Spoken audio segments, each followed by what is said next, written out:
Test 2. You will hear a number of different recordings, and you will have to answer questions on what you hear. There will be time for you to read the instructions and questions, and you will have a chance to check your work. All the recordings will be played once only. The test is in 4 sections. At the end of the test, you will be given 10 minutes to transfer your answers to an answer sheet. Now turn to Section 1.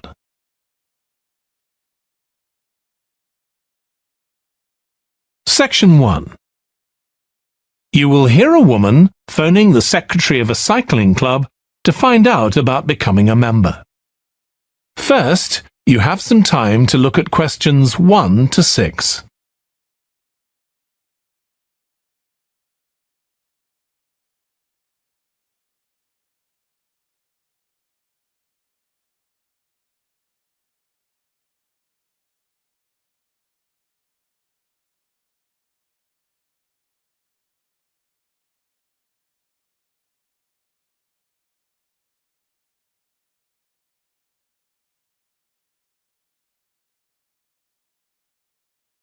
You will see that there is an example that has been done for you.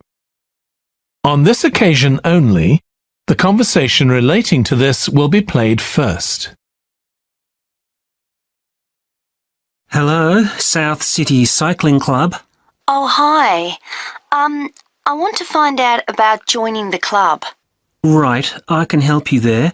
I'm the club secretary and my name's Jim Hunter. Oh, hi, Jim.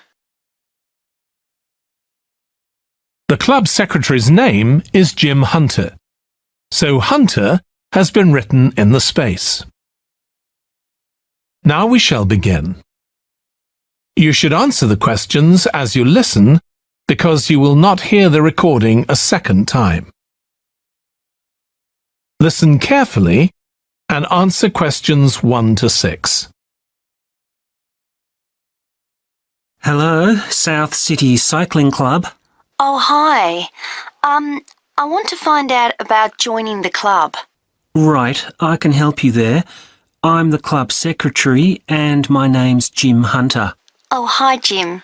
So, are you interested in membership for yourself? That's right. Okay, well, there are basically 2 types of adult membership. If you're pretty serious about cycling, there's the full membership. That costs $260, and that covers you not just for ordinary cycling, but also for races both here in the city and also in other parts of Australia. Right. Well, I'm not really up to that standard. I was more interested in just joining a group to do some cycling in my free time. Sure, that's why most people join. So in that case, you'd be better with the recreational membership. That's $108 if you're over 19 and $95 if you're under. I'm 25. Okay. It's paid quarterly and you can upgrade it later to the full membership if you want to, of course. Now, both types of membership include the club fee of $20. They also provide insurance in case you have an accident, though we hope you won't need that, of course. No. Okay, well, I'll go with the recreational membership, I think, and that allows me to join in the club activities and so on. That's right. And once you're a member of the club, you're also permitted to wear our kit when you're out cycling. It's green and white. Yes, I've seen cyclists wearing it. So can I buy that at the club? No, it's made to order by a company in Brisbane. You can find them online. They're called Jerry's. That's Jerriz. You can use your membership number to put in an order on their website. Okay. Now, can you tell me a bit about the rides I can do? Sure. So we have training rides pretty well every morning, and they're a really good way of improving your cycling skills as well as your general level of fitness. But they're different levels. Level A is pretty fast. You're looking at about 30 or 35 kilometres an hour. If you can do about 25 kilometres an hour, you'd probably be level B. And then level C are the novices who stay at about 15 kilometres per hour. Right. Well, I reckon I'd be level B.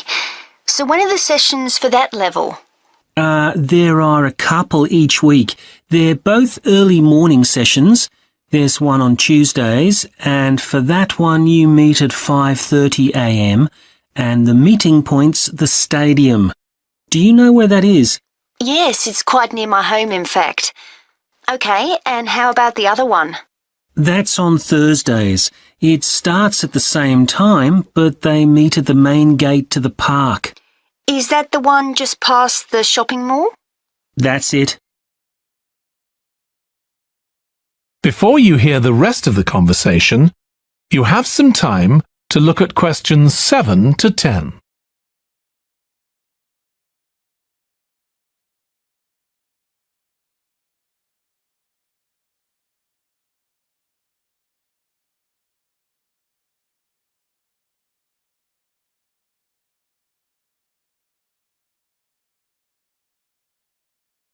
Now listen and answer questions 7 to 10. So how long are the rides? They're about an hour and a half, so if you have a job, it's easy to fit in before you go to work. And the members often go somewhere for coffee afterwards, so it's quite a social event. OK, that sounds good. I've only just moved to the city, so I don't actually know many people yet. Well, it's a great way to meet people. And does each ride have a leader? Sometimes, but not always. But you don't really need one. The group members on the ride support one another anyway. How would we know where to go? If you check the club website, you'll see that the route for each ride is clearly marked.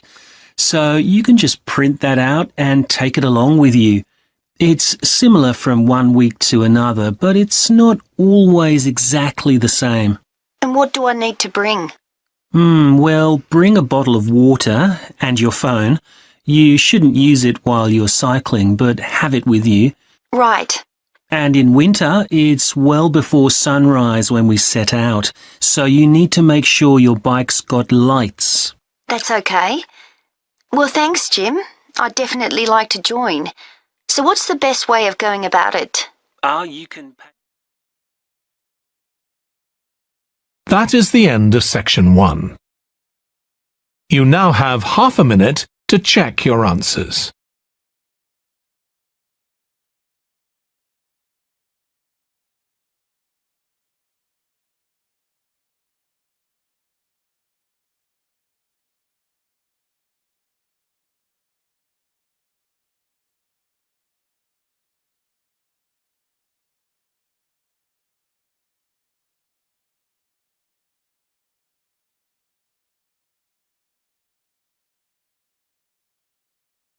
Now turn to section 2. Section 2. You will hear a manager in a company talking to employees about volunteering for charity work. First, you have some time to look at questions 11 to 16.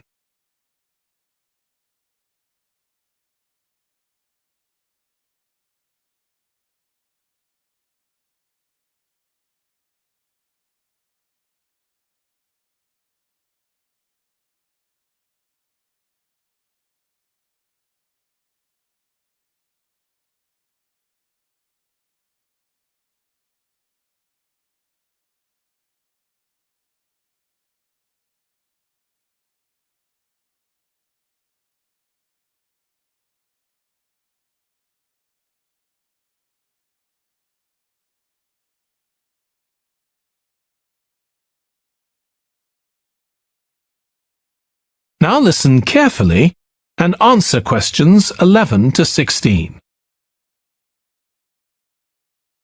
Thanks for coming, everyone.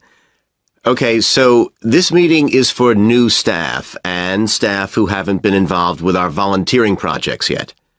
So, basically, the idea is that we allow staff to give up some of their work time to help on various charity projects to benefit the local community. We've been doing this for the last 5 years, and it's been very successful. Participating doesn't necessarily involve a huge time commitment. The company will pay for 8 hours of your time. That can be used over 1 or 2 days all at once, or spread over several months throughout the year. There are some staff who enjoy volunteering so much, they also give up their own free time for a couple of hours every week. It's completely up to you. Obviously, many people will have family commitments and aren't as available as other members of staff. Feedback from staff has been overwhelmingly positive. Because they felt they were doing something really useful, nearly everyone agreed that volunteering made them feel more motivated at work. They also liked building relationships with the people in the local community and felt valued by them. 1 or 2 people also said it was a good thing to have on their CVs. One particularly successful project last year was the Get Working project. This was aimed at helping unemployed people in the area get back to work. Our staff were able to help them improve their telephone skills, such as writing down messages and speaking with confidence to potential customers, which they had found quite difficult. This is something many employers look for in job applicants, and something we all do without even thinking about every day at work. We've got an exciting new project starting this year. Up until now, we've mainly focused on projects to do with education and training. And we'll continue with our reading project in schools and our work with local charities. But we've also agreed to help out on a conservation project in Redfern Park. So if any of you fancy being outside and getting your hands dirty, this is the project for you. I also wanted to mention the annual Digital Inclusion Day, which is coming up next month. The aim of this is to help older people keep up with technology. And this year, instead of hosting the event in our own training facility, we're using the ICT suite at Hill College, as it can hold far more people. We've invited over 60 people from the Silver Age Community Center to take part, so we'll need a lot of volunteers to help with this event. If you're interested in taking part, please go to the volunteering section of our website and complete the relevant form. We won't be providing any training for this, but you'll be paired with an experienced volunteer if you've never done it before. By the way, don't forget to tell your manager about any volunteering activities you decide to do. Before you hear the rest of the talk, you have some time to look at questions 17 to 20.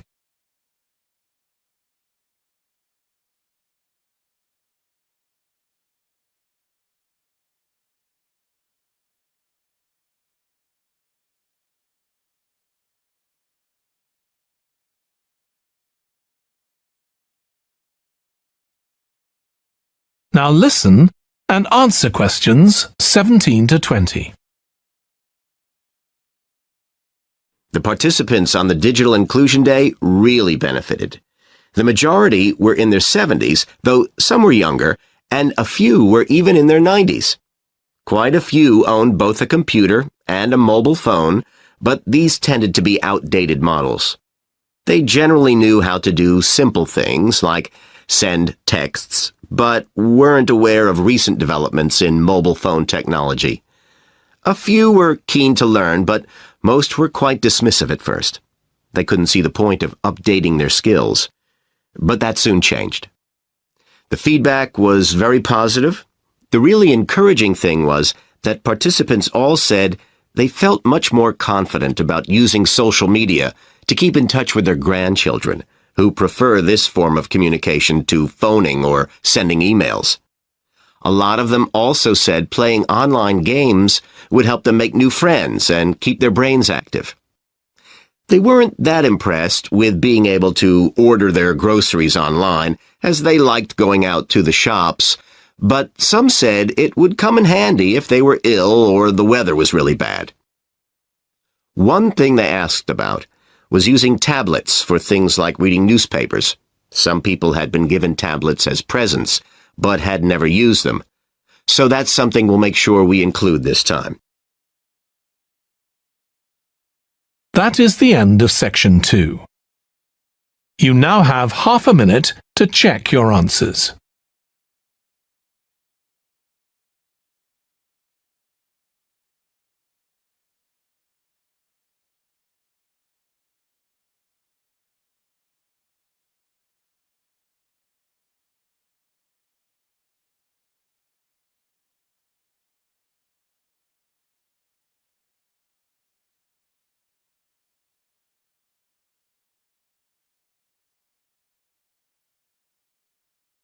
Now turn to section 3. Section 3. You will hear a student called Russ consulting his tutor about a presentation he is preparing on nanotechnology, the study of materials on an extremely small scale. First, you have some time to look at questions 21 to 25.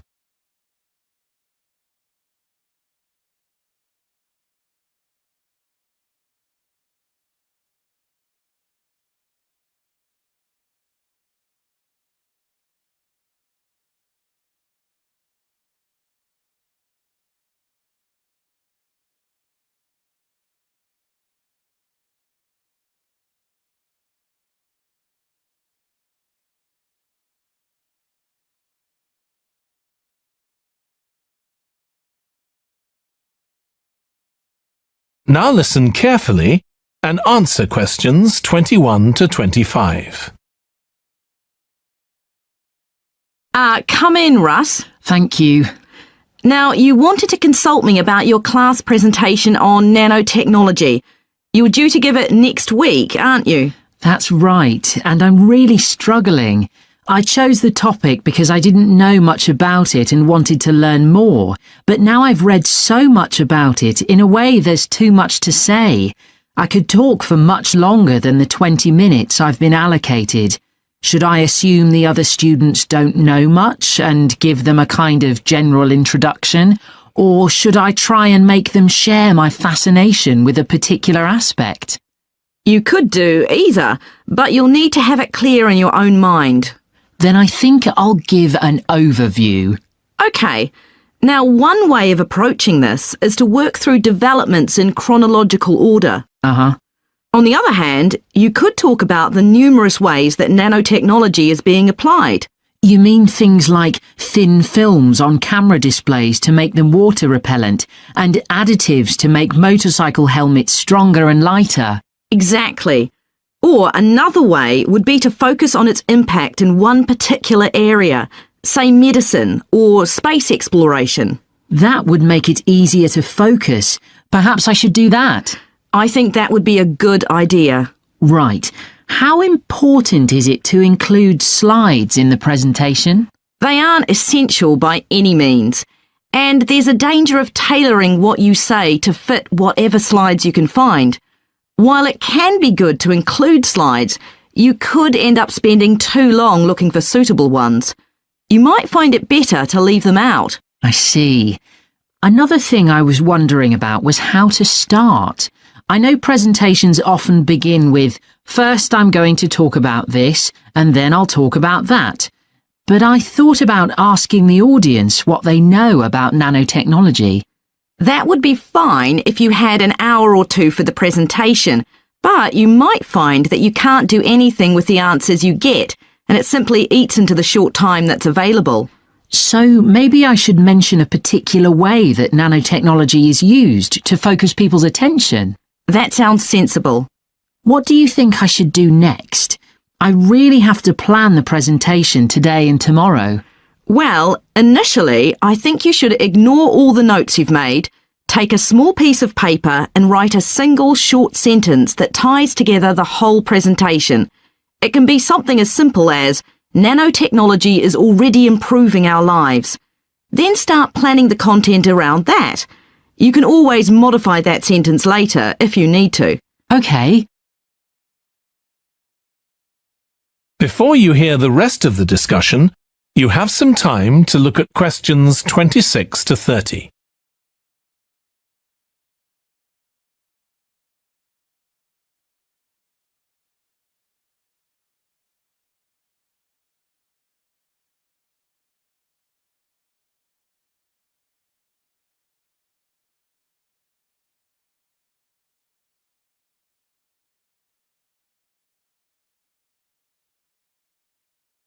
Now listen and answer questions 26 to 30.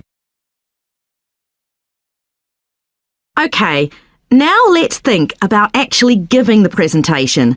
You've only given one before, if I remember correctly, about an experiment you'd been involved in. That's right. It was pretty rubbish. Let's say it was better in some respects than in others. With regard to the structure, I felt that you ended rather abruptly, without rounding it off. Be careful not to do that in next week's presentation. OK. And you made very little eye contact with the audience because you were looking down at your notes most of the time. You need to be looking at the audience and only occasionally glancing at your notes. Your body language was a little odd. Every time you showed a slide, you turned your back on the audience so you could look at it. You should have been looking at your laptop. And you kept scratching your head, so I found myself wondering when you were next going to do that, instead of listening to what you were saying. Oh dear. What did you think of the language? I knew that not everyone was familiar with the subject, so I tried to make it as simple as I could. Yes, that came across. You used a few words that are specific to the field, but you always explained what they meant, so the audience wouldn't have had any difficulty understanding. Uh-huh. I must say, the handouts you prepared were well thought out. They were a good summary of your presentation, which people would have been able to refer to later on, so well done on that. Thank you. Well, I hope that helps you with next week's presentation. Yes, it will. Thanks a lot. I'll look forward to seeing a big improvement then. That is the end of section 3. You now have half a minute to check your answers.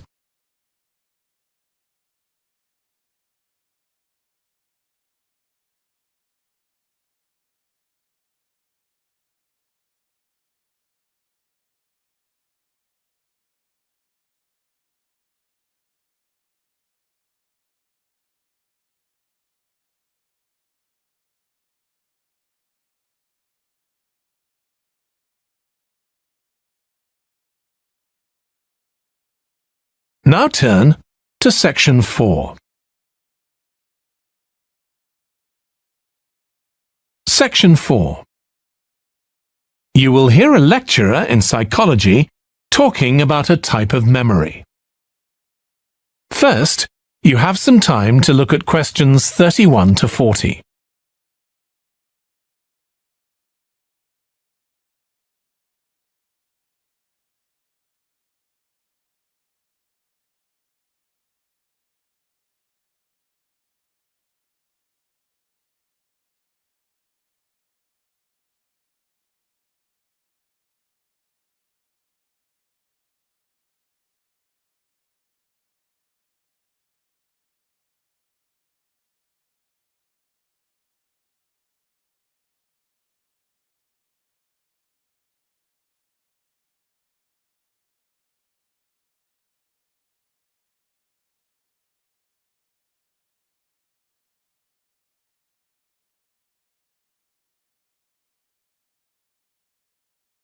Now listen carefully and answer questions 31 to 40.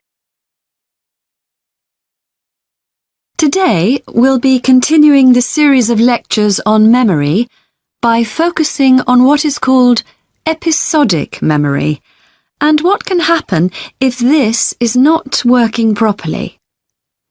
Episodic memory refers to the memory of an event or episode. Episodic memories allow us to mentally travel back in time to an event from the past. Episodic memories include various details about these events. For example, when an event happened and other information such as the location. To help understand this concept, try to remember the last time you ate dinner at a restaurant. The ability to remember where you ate, who you were with, and the items you ordered are all features of an episodic memory. Episodic memory is distinct from another type of memory called semantic memory. This is the type of factual memory that we have in common with everyone else. That is your general knowledge of the world. To build upon a previous example, remembering where you parked your car is an example of episodic memory.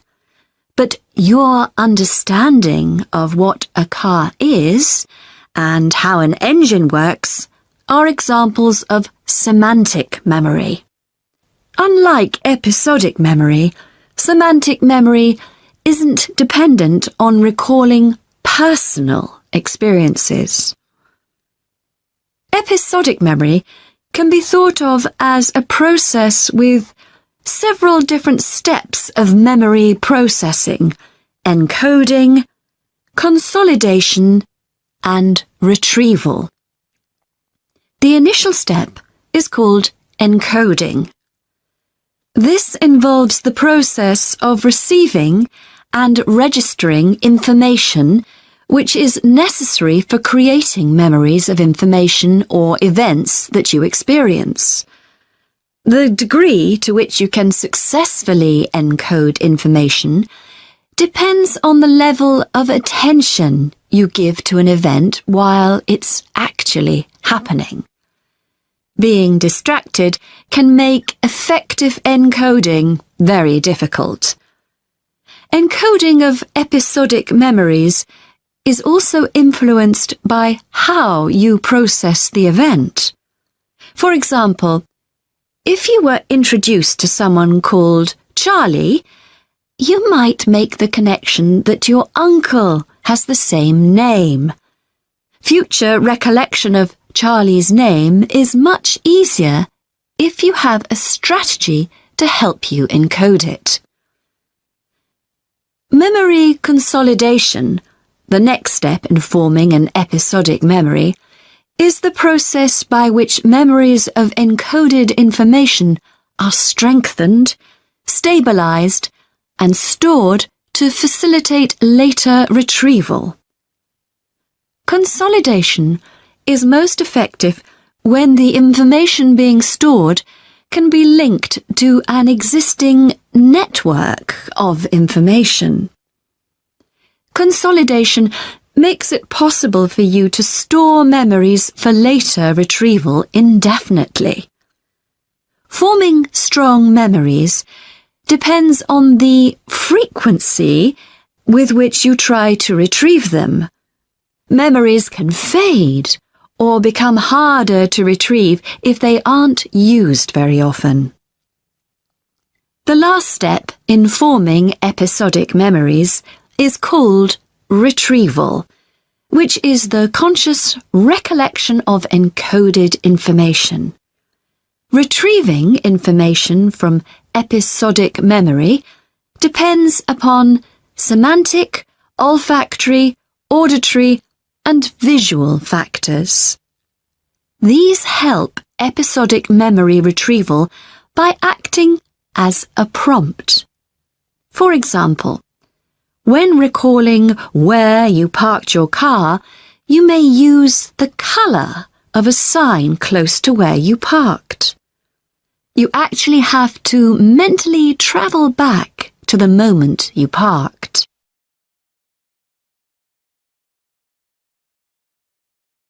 There are a wide range of neurological diseases and conditions that can affect episodic memory. These range from Alzheimer's to schizophrenia to autism. An impairment of episodic memory can have a profound effect on individuals' lives. For example, the symptoms of schizophrenia can be reasonably well controlled by medication. However, patients' episodic memory may still be impaired, and so they are often unable to return to university or work. Recent studies have shown that computer-assisted games designed to keep the brain active can help improve their episodic memory. Episodic memories can help people connect with others, for instance by sharing intimate details about their past, something individuals with autism often have problems with. This may be caused by an absence of a sense of self. This is essential for the storage of episodic memory and has been found to be impaired in children with autism. Research has shown that treatments that improve memory may also have a positive impact on children's social development. One study looked at That is the end of section 4. You now have half a minute to check your answers.